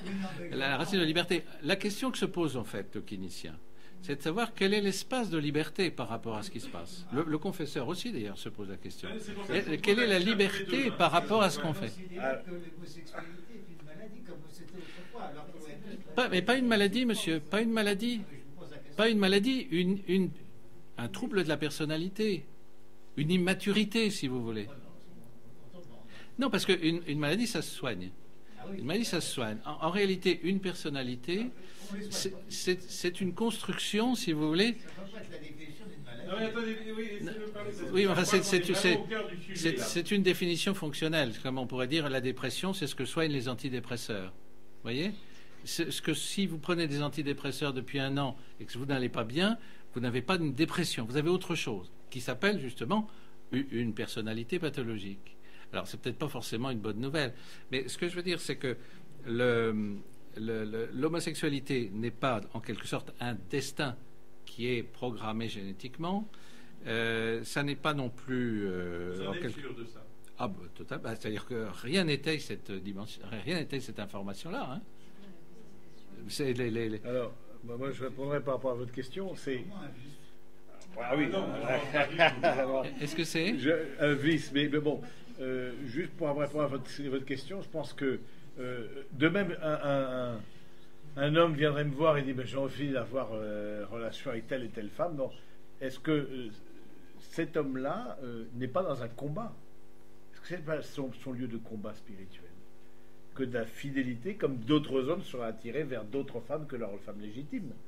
Vous voyez ce que je veux dire? Donc je pense que ce qui est important, c'est si on a un imaginaire, j'allais dire érotique, chacun qui est assez différent. Donc du coup, que dans notre imaginaire érotique, comme il y a aussi des choses qui soient, j'allais dire, un peu ambivalentes, etc. Maintenant, je crois qu'il y a une détermination, et particulièrement à l'adolescence, et je crois que ce qui est important, c'est que ce qui parfois fait la balance, c'est que les personnes, les adolescents, font l'expérience du plaisir homosexuel. Surtout chez le garçon, à l'adolescence, il y a une certaine ambivalence. Et donc, du coup, s'ils font l'expérience du plaisir homosexuel, ça va les entraîner très loin. Et je crois qu'il faut, ce qu'il faut refuser, ça, c'est alors que s'ils font l'expérience de la beauté de la femme, etc., je pense que ça les entraînera ailleurs, quoi. Oui, tout à fait. C'est-à-dire que ça rejoint à ce moment-là un autre pattern, en quelque sorte, c'est que finalement toutes les expériences agréables sont portées à se répéter. Ah, bien sûr, voilà. Forcément. Et donc quand il y a justement un et effet ça, d'entraînement, c'est bien souvent, c'est une expérience qui a été faite à l'adolescence, mais oui, qui ensuite va entraîner, parce que du coup le cerveau se prédispose à quelque chose, il trouve un plaisir, et puis la répétition, on sait bien, se fait le vice ou la vertu. Et je pense que de ce côté-là, parfois il faut de peu. Il faut de peu oui, pour que... sur le cerveau, pour moi, c'est comme pour le corps. Hein, c'est un organe ancillaire. Il fait le boulot, oui. Mais il n'impose pas son... Enfin, quand on prend une drogue et que la drogue a installé une dépendance physique. Mais je pense que globalement, il faut quand même se rappeler que le comportement humain est finalisé. Hein. C'est-à-dire que celui qui, pendant que madame et les enfants sont à la boule, a une relation homosexuelle est, me semble-t-il, quelqu'un à qui il manque quelque chose et qui va le chercher là. Et c'est beaucoup plus fréquent qu'on ne le croit. Hein, et ça montre aussi le désarroi de l'intéressé qui, précisément, cache à sa femme, d'une certaine manière, qui ne veut... surtout, faut pas le dire, ça c'est clair. Mais qui, d'une certaine manière, et c'est très masculin, y compris dans une vie conjugale heureuse, d'une certaine manière, quel est celui... de faire une expérience. Mais oui, mais justement, d'avoir plus, finalement. Je vais cranter tout ce que j'ai, et puis je vais prendre un... C'est pas de l'ordre du combat, de la tentation, de la... Alors, oui, mais parce que... Alors, c'est un vice aussi, et nous le savons puisque le bon Dieu le dit. Oui. Nous savons que c'est un vice. Donc, oui, mais après, la permission relève... Il y a quand même une prédisposition... la prédisposition, elle est dans ce que j'évoquais. Suffisant pour caractériser ça. Mais monsieur l'abbé, la prédisposition, elle n'a pas besoin d'être génétique pour être prégnante et efficace. Et ça tient justement à ces captivités, en quelque sorte, par rapport à des positions, à des carences parentales. Il y a des mères abusives qui font que jamais, au grand jamais, un garçon ne se tournera vers le sexe opposé. Mais il n'y a pas que cela. Il y a aussi des garçons qui sont en mal de père, qui voudraient une tendresse paternelle, qui la vivent un peu sur ce mode-là, sans forcément d'ailleurs vouloir une sexualité au sens le plus débridé du terme, hein, mais leur besoin de tendresse dans des bras qui, à leurs yeux, correspondent à des représentations sécurisées. Hein, cette notion de sécurité a quand même beaucoup d'importance dans la vie mentale. Hein, eh bien, c'est une recherche qui nous renvoie au fait que, d'une certaine façon, la sexualité n'est jamais le complément de ce qui nous manque. Hein. Le complément de ce qui nous manque, on le sait par saint Augustin. Hein, notre cœur n'est pas en paix tant qu'il ne repose pas en Dieu. Mais ça n'empêche pas Lacan, le désir est ce qui manque à la visée du sexe. Oui, mais alors, disons que Lacan a dit, en fait, là-dessus, justement, Lacan dit le principe de réalité, c'est le narcissisme.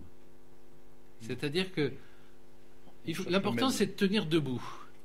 Et quand on parle du sens, le sens, finalement, l'homme recherche du sens. Oui, c'est vrai, mais n'importe quel sens fait l'affaire. La conscience est donneuse de sens par nature. Donc, le langage peut toujours tout justifier. Les sophistes en savent quelque chose. Hein, et donc, la recherche de sens n'est pas suffisante parce qu'il y a du sens, d'une certaine manière, à se faire plaisir. Il n'y a pas de mal à se faire du bien. Enfin, vous savez, on peut toujours trouver des phrases comme ça qui suffisent finalement à beaucoup d'entre nous, et peut-être même à nous-mêmes, hein, on n'est pas meilleurs que les autres, pour trouver du contentement là où finalement, sous le regard de Dieu, on regarde à côté. Voilà. Hein. Je suis désolé parce que j'ai un peu monopolisé la parole d'autorité. Je pense qu'il y a beaucoup de gens qui ont des questions, donc je suis... Mais ça marche ? Allez-y. Mais vous avez absolument pas parlé de l'homosexualité comme un traumatisme dû à un viol dans l'enfance. Pour vous, c'est une recherche simplement d'un plaisir qu'on a expérimenté dans l'adolescence, mais pour la plupart, c'est pas ça. Alors, j'ai fait court. Hein. J'ai fait court. J'ai incorporé, si vous voulez, l'homosexualité dans l'histoire. Alors après, dans l'histoire, j'ai plus insisté effectivement sur des carences des figures parentales que des actes traumatiques, comme vous le rappelez. Ça peut effectivement être une situation qui fait effraction à un moment donné. Mais il y a dans la relation parent-enfant quelque chose de traumatisant aussi, de traumatique. Oui, mais il y a aussi dans la relation parent-enfant quelque chose qui peut réparer, au moins partiellement, le traumatisme, en le mettant en forme langagière. C'est-à-dire qu'on peut parler de ce qui se passe à ses parents. Ils ont des mots pour nous aider à nous représenter les choses. Et quand les parents sont capables de faire ça, eh bien, les traumatismes sont atténués. Ça ne veut pas dire qu'ils sont abolis, mais ils sont atténués. Voyez ? Ça, c'est important. Voilà. Voilà. Bon. Mais quand on est dans des déserts de parole, soit des déserts d'inculture, soit dans des cultures du silence, hein, parce que, je veux dire, chez nos parents, grands-parents, on ne parlait pas de grand-chose. Hein. Pourquoi ? Bon, après, ça serait une autre conférence, hein, mais on ne parlait pas de grand-chose. Il y a eu du déficit de parole, finalement, qui a quand même beaucoup explosé, quand même, malgré tout, autour de 68. Hein, bon. Dont je ne suis pas un zélateur, faut-il le préciser, mais il y a eu quand même, d'une certaine manière, un cratère reposant sur un besoin de dire, un besoin de dire ce qu'on avait à dire, de dire autre chose, etc., même sous la forme d'un bêtisier. Donc, quand il y a du langage, si vous voulez, l'idée, c'est que on peut parler de ce qui s'est passé. Alors, si, justement, c'est le parent qui est traumatisant, à ce moment-là, évidemment, la situation est plus difficile, hein, puisqu'on est dans des situations de traumatisme, enfin, des situations d'inceste. Freud a cru d'ailleurs à un certain moment qu'il y avait en quelque sorte une forme traumatique, hein, quasiment inévitable à l'origine des pathologies névrotiques comme l'hystérie, etc. Bon, il est revenu là-dessus, mais enfin bon. Concrètement, si le milieu lui-même fait preuve de défaillance et ça donne à des comportements traumatiques qui sont d'ailleurs plus souvent abusifs, hein, plus souvent abusifs que traumatiques. Traumatique, c'est l'agression dehors, mais l'abus n'est pas douloureux, l'abus ne fait pas couler le sang, mais l'abus prend l'enfant pour un objet. Alors après, comment est-ce qu'on va parler de cette consommation de l'enfant finalement par l'un des parents? C'est évidemment beaucoup plus difficile parce qu'on sait bien que si quelqu'un d'autre est au courant, finalement, si on en parle à un professionnel, si on en parle à l'école, etc., après on déclenche des choses qui après suivent leur cours. Hein, et voilà. Alors, voilà, mais c'est l'histoire. Voilà. Que l'histoire soit carentielle, traumatique, composée d'abus, et qui plus est dans un désert de langage, on est dans des conditions qui sont profondément pathogènes. Elles ne sont pas toutes réunies dans l'homosexualité, tant s'en faut.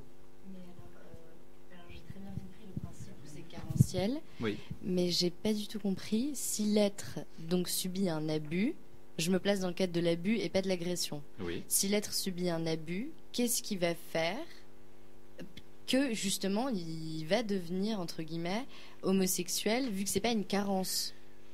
Non, mais alors, c'est le manque de langage. On peut pas créer un rapport de déterminisme entre tel comportement et l'homosexualité. Ça, je ne peux pas du tout soutenir l'idée qu'il y a du déterminisme en matière humaine. Mais il y a des manques qui conduisent à des attitudes défensives. Vous voyez ? C'est-à-dire que voilà, il ne faut pas faire en quelque sorte des courts-circuits sémantiques. Vous voyez ? Il faut essayer justement, quand on travaille avec ces personnes, qui voudraient essayer de comprendre aussi pourquoi, sans forcément d'ailleurs se disposer à changer, mais qui voudraient faire un bout de chemin, enfin en quelque sorte pour comprendre un peu les forces, pour voir un peu quelles sont les forces en présence à l'intérieur. On refait un peu ce travail de démineur un peu. Hein, on va chercher les points douloureux. Voilà. Et puis peut-être. Je ne vais pas travailler ce sujet, donc puis j'accompagne pas se marier duré, c'est pas dans ce cadre de mariage-là. Mais donc du coup, je pense que ça peut être subi, ça peut être souvent. Moi, les quelques personnes homosexuelles que j'ai accompagnées, garçons, parce qu'on n'a pas parlé de l'homosexualité féminine, oui. Donc qui n'est pas du tout du même ordre, donc ça c'est. Ont eu des rapports traumatisants avec le père, c'est qu'à un moment donné, il y a une identification avec le père comme garçon qui fait que le père est désirable. Et donc, du coup, le fait que la personne a eu voir sa mère se faire battre, etc. Je suis toujours en train de rechercher le père qui m'a manqué. Donc dans le garçon, si je suis un garçon, etc. Et je pense que c'est vrai que les traumatismes. Maintenant, des personnes qui sont là aussi, il y a, comme dit le docteur, il n'y a pas une relation de cause à effet. On peut avoir subi un viol sans devenir homosexuel. Ni violeur. Ni violeur soi-même. Je veux dire, ensuite, il y a des choix. Je pense qu'il faut prendre compte. Il y a des choix dans notre vie. On se met dans des situations, on se met pas, on accepte de faire des expériences, on les fait pas. Et en fonction de ça, c'est comme tout un chacun. Hein.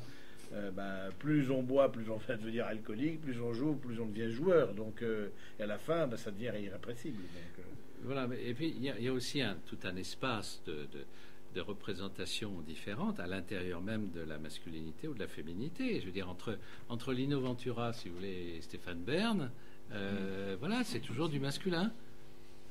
Entre Madame Thatcher et Marilyn Monroe, c'est toujours une femme.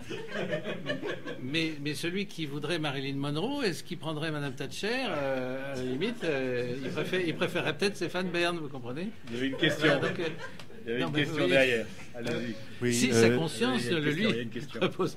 Allez-y. Une question pour vous, mon père, tout d'abord.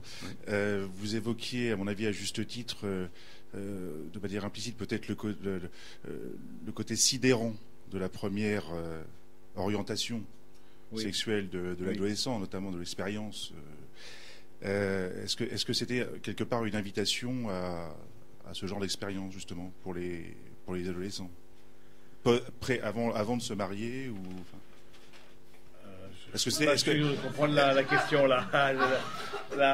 Je crois que quelle que soit l'expérience, on peut parler de la pornographie par exemple. Combien la pornographie est le grand éducateur entre guillemets et ensuite quel regard j'ai sur l'homme, sur la femme si je suis un garçon. Comment s'appelle-t-il là, le docteur Israël Nizan, qui pourtant pas un grand défenseur de beaucoup de valeurs que nous portons, mais fait le cas. Il dit j'ai dans mon cabinet en consultation des enfants qui ont des ados à 2-3 heures par jour devant le site à se donner du plaisir, quoi. Donc du coup si vous voulez, je crois qu'au contraire c'est à montrer la beauté de la sexualité, à montrer la beauté de la maîtrise de soi. C'est pas en faisant des expériences dans un sens ou dans un autre, à l'âge où on n'est pas il y a une logique dans l'amour. Là, j'en parle à un moment donné. D'abord, tout commence par une parole, hein, et Dieu dit. Hein, et c'est intéressant de voir que au début, il y a même dans la célébration eucharistique, il y a la liturgie de la parole. Hein, et de même dans la révélation de Dieu, il y a d'abord Dieu, la parole, le Verbe, et le Verbe, il s'est fait chair. Donner le cœur, corps à corps, sans cœur à cœur, sans une parole, il y a quelque chose, ça peut être très, très intéressant, très, très beau, mais ça ne va pas jusqu'au bout. Donc je ne crois pas qu'il faille faire des expériences. On est parce que justement, surtout pour un garçon, il y a une période un peu d'entre-deux, entre chien et loup, etc., au niveau de l'adolescence. Et puis, il va falloir basculer vers la masculinité. Donc, je crois qu'au contraire, c'est dans l'apprentissage de la beauté de son propre d'aimer. Quand je prépare les fiancés, je leur pose la question: est-ce que vous êtes heureux d'être un garçon ou d'être une fille? Vous êtes heureux de ça? Est-ce que parfois ils se marrent parce que ça ne leur est pas venu comme question. Mais je crois que c'est le rôle du père justement qui est dans l'identification sexuelle, et qui justement le premier regard d'un homme sur une jeune fille, c'est le regard de son père. Et si elle découvre dans le regard de son père, tu es belle, du coup elle se sentira belle, hein, et donc du coup et ça, je crois que c'est quelque chose qui est très très fort aussi. De même que si le papa il dit à son fils t'es un champion, etc., mais il aura de devenir aussi comme son papa. Je veux dire, donc il y a cette identification. C'est l'homme, le père est source d'identification sexuelle. Il y a d'autres questions là. S'il vous plaît, oui. Pour vous, docteur, est-ce que vous avez déjà, je ne sais pas si le mot sera convenable, mais est-ce que vous avez déjà guéri un homosexuel? Et est-ce que ça existe? Est-ce que ça peut... Je peux pas dire, dans la mesure où finalement l'objectif... moi, je n'ai pas été sollicité par un homosexuel qui me dise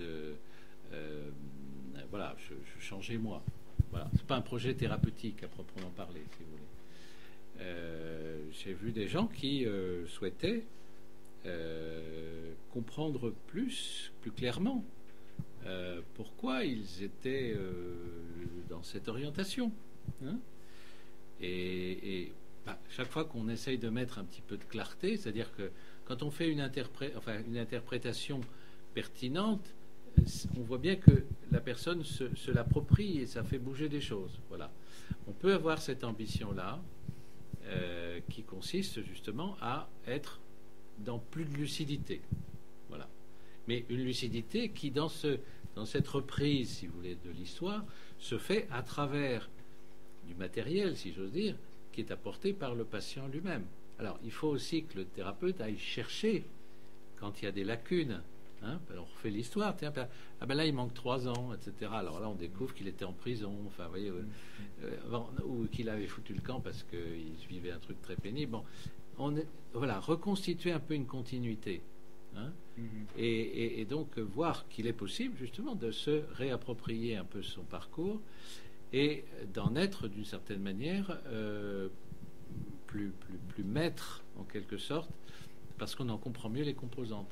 Voilà, je crois que beaucoup de gens, il y a beaucoup de gens, surtout s'ils sont un petit peu ils ont un style un peu maniéré, etc., ils se croient gays.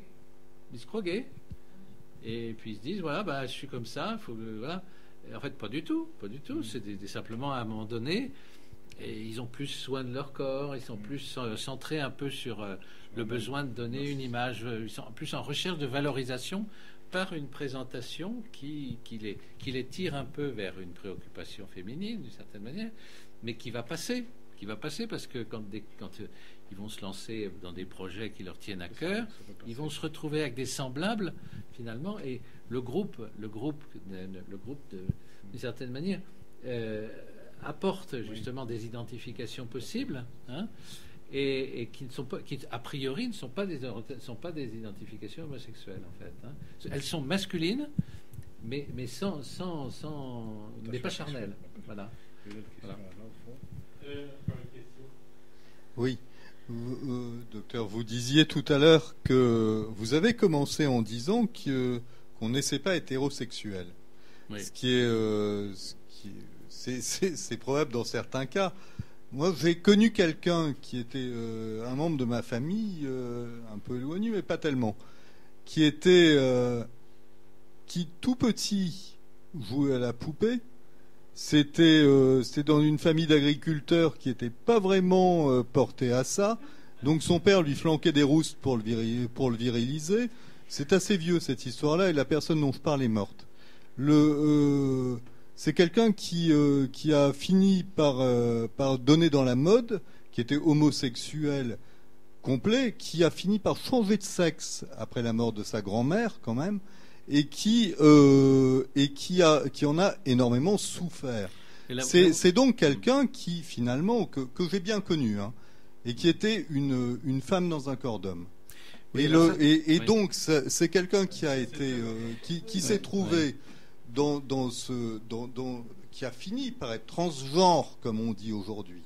Alors moi, le problème aussi qui me gêne dans cette histoire de on n'est pas hétérosexuel, c'est aussi que ça apporte de l'eau au moulin des gens qui nous parlent aujourd'hui du gender. C'est-à-dire que ce serait théoriquement une vision finalement, la société qui nous ferait homme ou femme. Et moi, ce que j'ai pu constater quand même, c'est que c'est pas le cas. C'est que les petits garçons en général naissent petits garçons et jouent pas à la poupée, que les petites filles jouent à la poupée et pas aux petits soldats, et que finalement, quand il y a une erreur, eh ben, on s'en rend compte très vite. Et ces erreurs existent, elles sont permises par le ciel, je suppose. Mais néanmoins, ce sont des choses que moi j'ai constatées. Oui, mais il y a deux choses dans ce que vous dites. Il y a la question du transsexualisme, sur lequel finalement il est évident qu'il y a un regard qui est aussi de nature à le constituer. Je pense que on ne naît pas transsexuel, on le devient. À savoir que il y a un phénomène très curieux, c'est vrai. Mais vous savez, dans un manuel des années 50, hein, fait par un certain André Barge, qui était un Barge, oui, mais un type sérieux, malgré tout, psychanalyste, c'est un psychanalyste proche de Françoise Dolto. Voilà, dans son équipe un peu, hein, bon, voilà, pour situer. Et lui faisait du transsexualisme une forme ultime de paranoïa. Vous voyez ? C'est-à-dire, c'est une conviction délirante. Et moi, en faisant des études de criminologie, au début des années 80, le problème n'était pas tel que ça se présente maintenant, hein, où finalement le transsexualisme est en train de, je dirais pas de triompher, parce que c'est une victoire à la Pyrrhus quand même, hein, mais c'est une... on ne peut pas réduire ce phénomène en quelque sorte à du pur délire, et en même temps les arguments qui sont donnés ne forcent pas le sens commun, hein.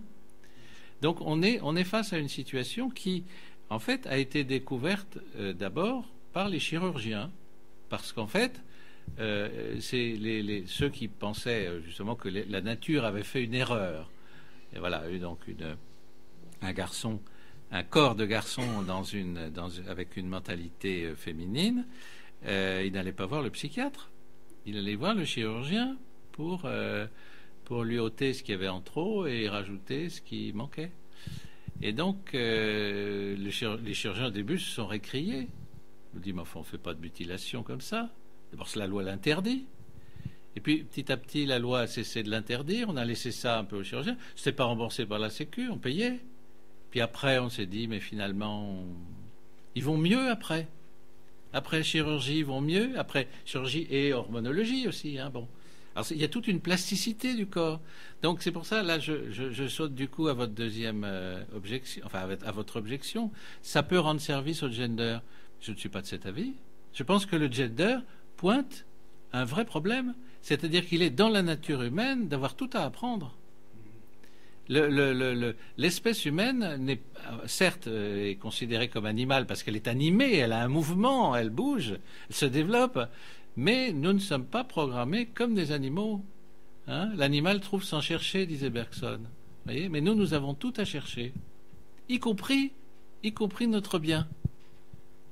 À commencer par lui, peut-être. Et ce bien ultime, c'est de nous sentir bien dans un genre et de nous reproduire, ou alors d'être dans la beauté socratique, des beaux discours ou de la fécondité spirituelle qui sont d'autres modes de beauté.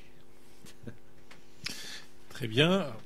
On pourrait rester longtemps sur ces questions. Moi, je pensais je vous avoue que je pensais qu'il y avait un cas d'hermaphrodisme sur 100 000, mais bon, bref. Oui, mais les cas d'intersexualité, finalement, ne touchent plus la sexualité parce que, finalement, il y a le déséquilibre hormonal, d'une certaine manière, tue le désir, en fait. Tu le désires, en tout cas. D'accord, oui, donc ce sont des asexués. Voilà.